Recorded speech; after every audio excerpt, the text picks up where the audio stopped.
안녕하세요. 익명의 도시입니다. 무작위성에 대한 맹목 시리즈의 6번째 영상입니다. 영상을 시청하시기 전에 구독과 좋아요 부탁드립니다.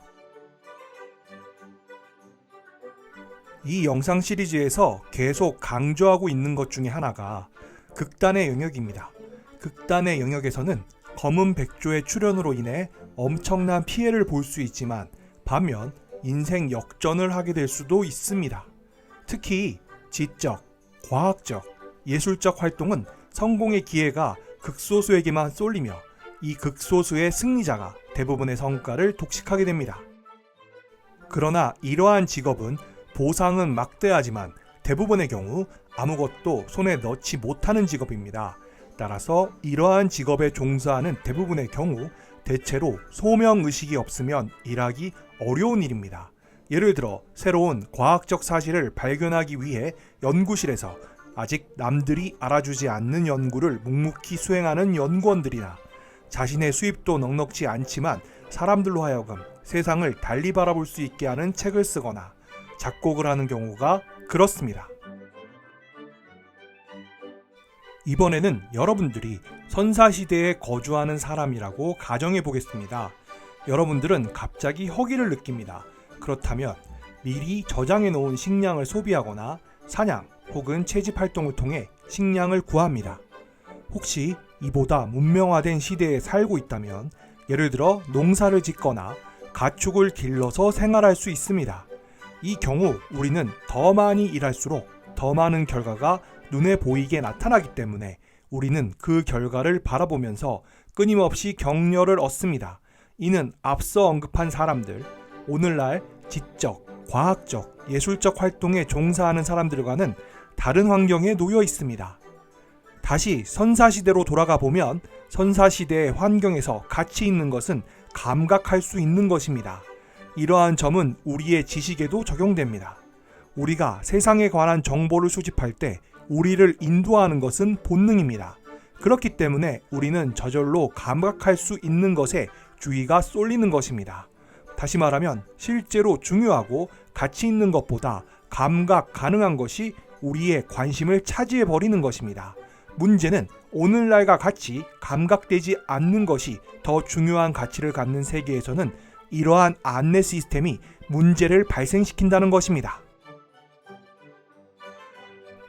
우리는 본질적으로 두 개의 변수 사이에 인과관계가 존재할 때 한쪽의 값이 일정하게 입력될 경우 다른 쪽의 결과는 항상 같은 값을 산출한다고 생각한다는 것입니다. 다시 말해서 우리의 감정 장치는 직선적 인과관계에 맞게 설계되어 있다는 것입니다.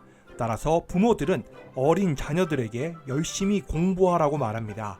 왜냐하면 우리의 인식 속에는 매일 빠짐없이 공부를 할 경우 배움의 양도 거기에 비례하여 늘어나기 마련이라고 기대하기 때문입니다. 이런 결과가 나오지 않을 경우 우리의 감정은 우리를 파탄으로 몰아가게 됩니다. 그러나 오늘날의 사회에서의 현실은 일직선적으로 예외 없이 대응하여 나타나는 혜택을 베풀어 주지 않습니다. 어떤 문제를 해결하기 위해 1년 내내 매달려도 아무 진전을 보지 못할 때가 있습니다. 이때 결과를 얻지 못했다고 미리 포기해 버리지만 않는다면 번개처럼 해결책이 나타나기도 합니다. 앞서 설명한 것처럼 우리는 세상이 직선적인 인과관계, 다시 말해 선형적이라고 생각하는 반면 실제 세계는 비선형적입니다. 만약 선형적, 다시 말해 1대1 대응 원리가 지배할 경우 변수들의 관계는 언제나 명백합니다. 예를 들면 은행 계좌 잔액이 10% 증가하면 이자 수입도 10% 증가합니다. 다시 말해 계좌 잔액이 증가하면 이자 수입도 증가합니다. 문제는 1대1 대응이 아닌 관계, 즉 비선형적인 관계에서는 변동이 심해서 정의를 내리기가 어렵다는 것입니다. 예를 들어 여러분들이 물을 마시는 행위와 그로 인한 쾌감의 관계를 생각해 봅시다. 목이 말라 고통스러울 때 물 한 병을 마시면 쾌감은 크게 늘어납니다. 물을 더 많이 마시면 쾌감도 늘어날 것입니다. 그런데 물동이 하나 가득한 물을 들이키면 어떻게 될까요? 마신 물에 대한 반응은 급격히 떨어질 것입니다. 아니, 여러분이 너무나 목이 마르다고 해도 물 한 병과 물 한 동이를 선택하라고 하면 누구나 한 병을 선택할 것입니다. 오히려 한 병을 넘는 경우에는 쾌감은 떨어집니다. 우리의 삶의 모든 면은 사실상 비선형적 관계성을 갖고 있습니다. 오히려 선형적 관계가 예외적입니다. 선형적 관계를 주목하는 것은 학교와 교과서일 뿐입니다. 왜냐하면 선형적 관계가 이해하기가 쉽기 때문입니다. 그러나 학교에서 배우는 것과는 다르게 실제로 선형적인 관계를 보여주는 것은 현실에 거의 없습니다.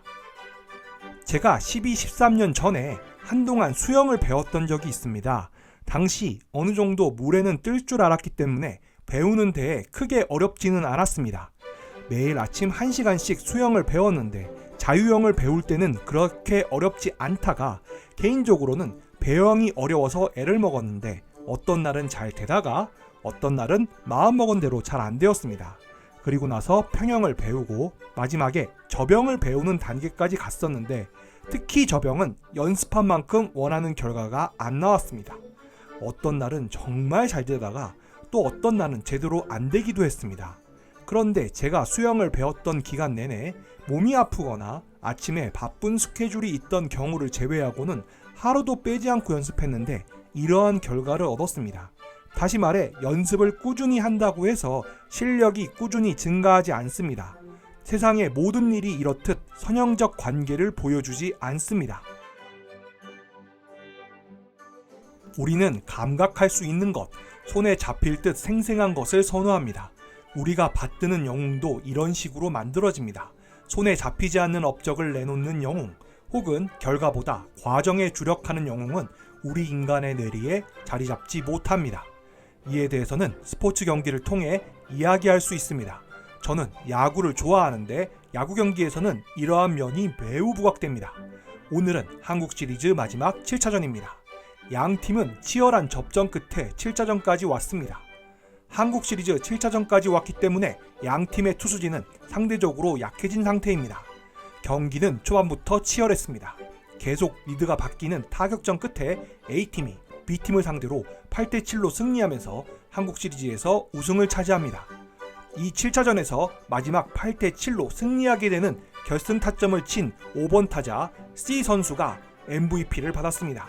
재미있는 사실은 이 선수의 한국 시리즈 타율은 2할 8푼이었고 마지막 경기에서는 4타수 4안타를 치면서 승리에 기여했습니다.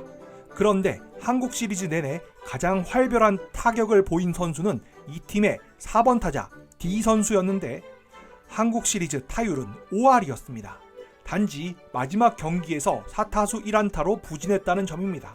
그러나 시리즈가 너무 팽팽하였고 마지막 경기까지 치열했기 때문에 특히 마지막 7차전에서 4타수 4안타를 치고 결승 타점까지 친 C 선수가 MVP를 받았습니다. 시리즈 전체로는 D 선수가 가장 잘했음에도 단지 마지막 경기에서 4타수 4안타에 결승 타점을 쳤기 때문에 C 선수가 MVP를 받았다는 점, 이러한 특징이 지금까지 설명했던 과정보다 결과에 더 집중하는, 다시 말해 감각할 수 있는 것, 손에 잡힐 듯 생생한 것을 선호하는 인간의 특징을 잘 보여줍니다.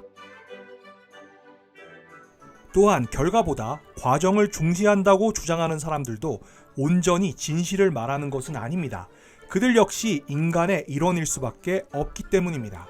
작가는 명예를 위하여 글을 쓰는 것이 아니며 예술가는 예술 자체를 위해 창조행위를 하며 그 보상은 행위 그 자체 속에 들어있다는 말을 종종 듣지만 이는 반쪽짜리 거짓말입니다.